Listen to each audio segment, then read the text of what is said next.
Home Secretary Priti Patel. Thank you, Madam Deputy Speaker. And with permission, I would like to make a statement about the government's world-leading migration and economic development partnership with Rwanda.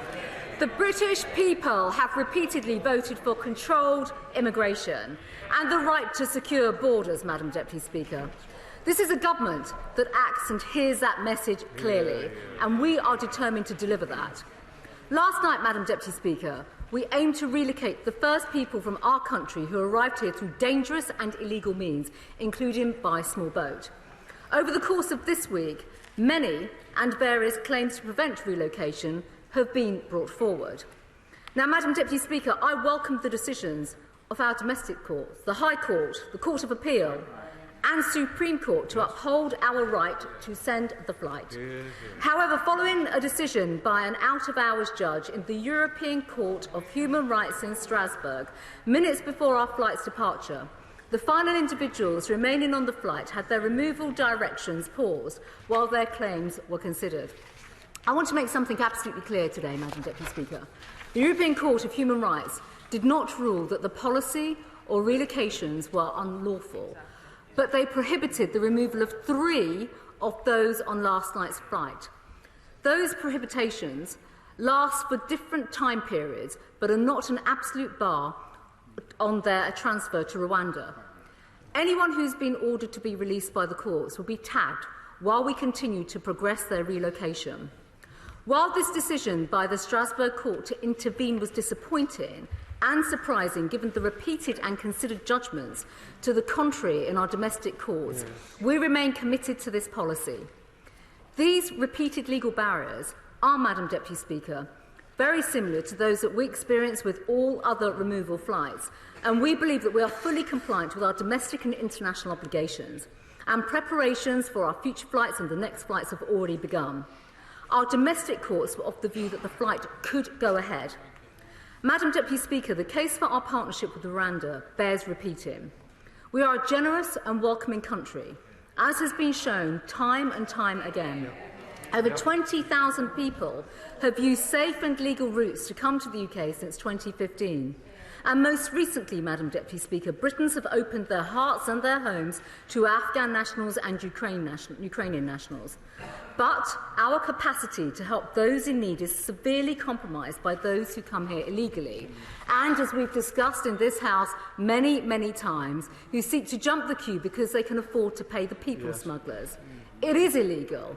It is not necessary because they are coming from other safe countries. It is not fair either on those who play by the rules or on the British taxpayers who have to foot this bill. We cannot keep on spending nearly £5 million a day on accommodation, including that of hotels. We cannot accept this intolerable pressure on public services and local communities.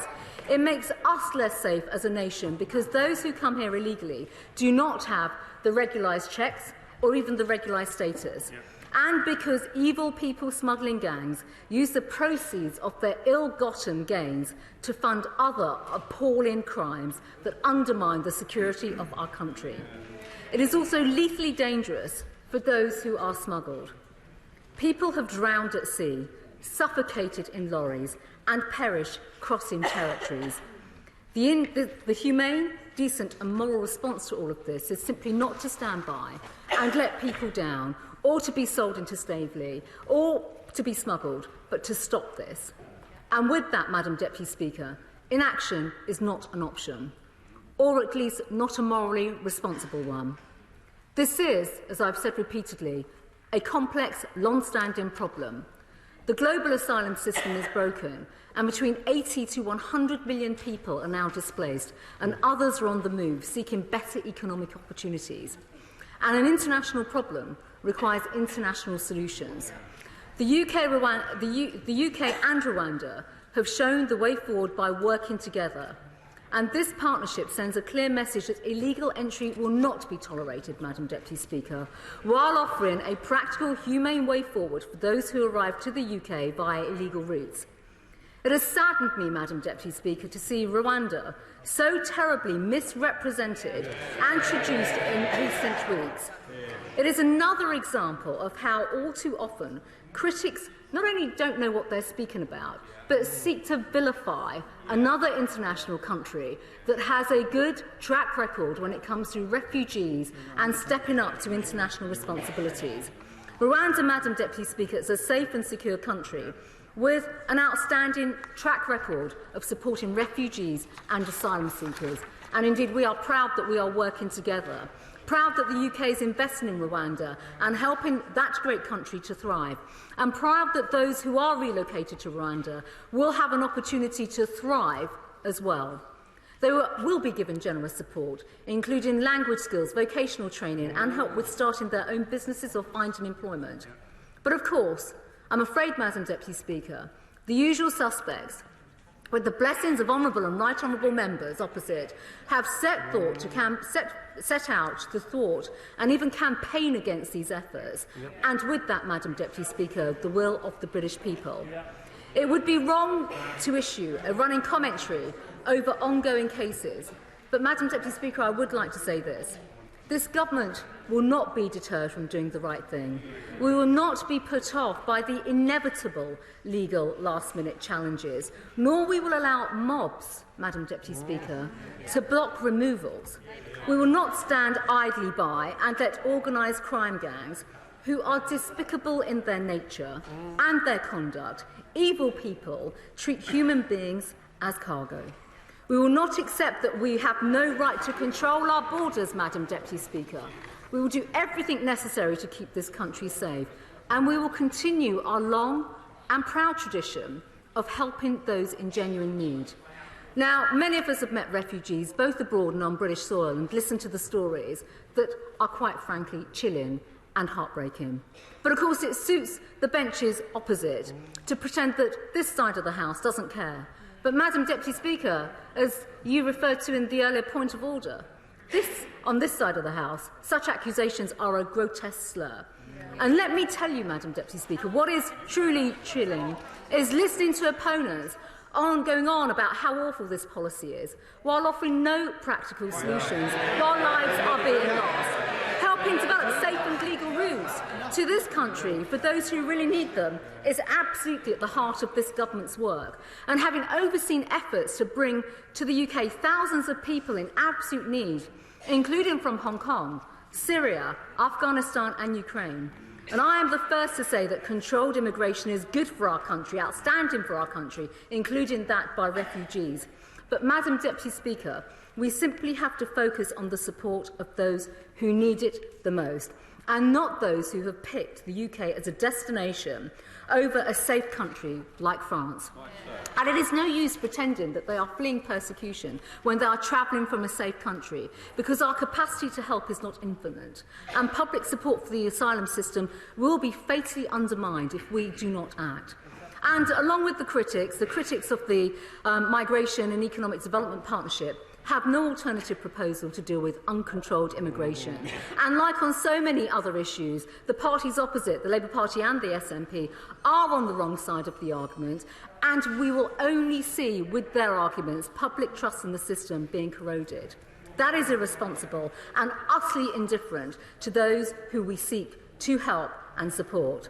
Now, Madam Deputy Speaker, I have always said that I will look at all proposals to reduce illegal migration and illegal entry to our country, and even those that the opposite benches might prepare to put forward, but we still wait for them. However, well, he says that. However, fundamentally, they don't think there is a problem, and that is why they don't have a solution, because they still remain and stand for open borders, pure and simple.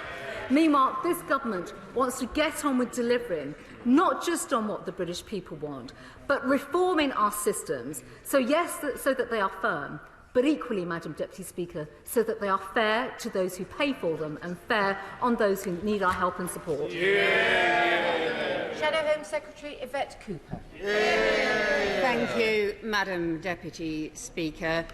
This is a shambles, and it is shameful, and the Home Secretary has no one but herself to blame. This is not, and never has been, a serious policy, and she knew that when she chartered the plane.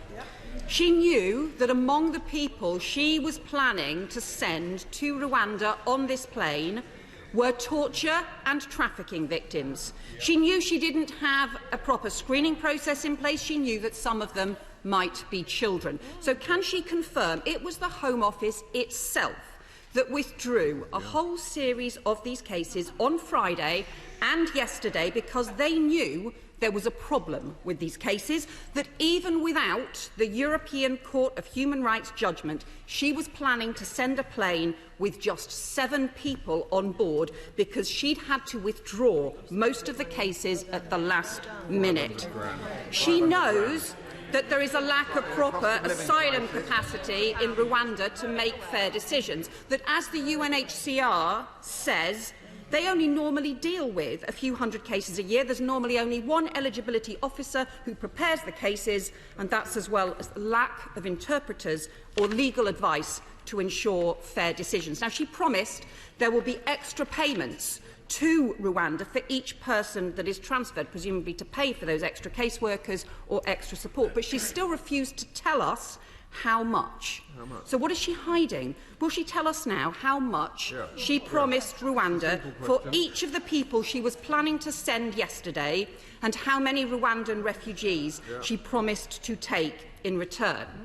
She knows that serious concerns have been raised about Rwandan restrictions on political freedom, on the treatment of people who are LGBT, on the fact that 12 refugees were shot by the authorities in 2018 for protesting against food cuts, on the fact that there have been Afghan and Syrian asylum seekers returned by Rwanda, and she knows that none of those concerns have been addressed. She knows too that the policy will not work. We need action to tackle dangerous criminal gangs who are putting lives at risk. But she knows that her policies won't achieve that, and that is not their objective. Because if it was, she would not have asked the National Crime Agency, whose job it is to target the criminal gangs, to draw up 20% staff cuts. That is potentially 1,000 people being cut from the organisation that works to tackle the gangs. So can she confirm, has she asked the NCA to draw up plans for staff cuts? If she was serious, she would be taking seriously the fact that the Israel-Rwanda deal ended up increasing criminal people trafficking and smuggling, and that her plan risks making things worse. And if it was, she would be working night and day to get a better joint plan with France to crack down on the gangs and to stop the boats being put into the water in the first place. But she isn't, because her relationship with French ministers has totally broken down.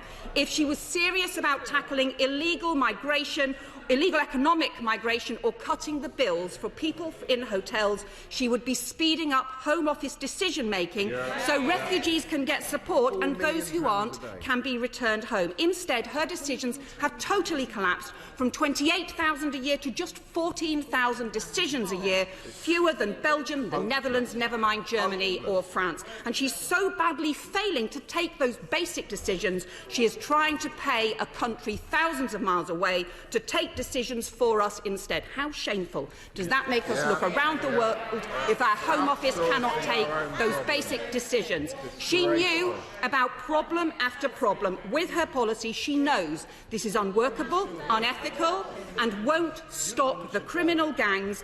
But yet she still went ahead and spent £500,000 chartering a plane she never expected to fly. She still went ahead and wrote a £120 million cheque to Rwanda with a promise of more to come, and she still went ahead because all she really cares about is picking fights and finding someone else to blame. This isn't a long-term plan, it is a short-term stunt. Everyone can see it. It's not serious policy, it's shameless posturing, and she knows it. It's not building consensus, it's just pursuing division. It is government by gimmick. It's not in the public interest, it's just in their political interest. And what are they prepared to trash along the way? People's lives, our basic British values of fairness, decency and common sense, and the reputation of our nation. Our country is better than this. We've a long tradition of hard work and stepping up to tackle problems, not to offload them, to tackle the criminal gangs who put lives at risk, and to do right by refugees. That is what she should be doing now, and not this shambles that is putting our country to shame.